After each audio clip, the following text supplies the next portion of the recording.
తొలి చూపు పార్ట్ 3. జరిగిందంతా మా ఫ్రెండ్కి చెప్పేశా.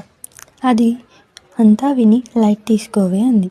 అంతే, ఒక్కసారిగా నాకు షాక్ కొట్టినట్టు అనిపించింది. వాడేదో టైంపాస్కి చూస్తే నువ్వెందుకు ఇంతలా అవుతున్నావు అంది. అవసరమా చెప్పు అంది.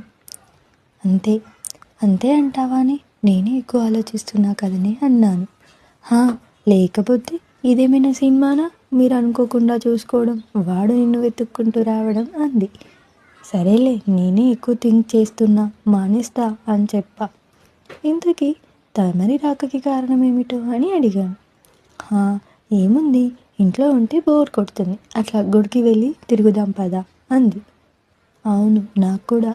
సరే, రెడీ అయి అవుతా అని చెప్పి ఇద్దరం కలిసి గుడికి వెళ్ళాం. గుడికి వెళ్ళి దర్శనం చేసుకొని కాసేపు అలా కూర్చున్నాం. నా ఫ్రెండ్ ఫొటోస్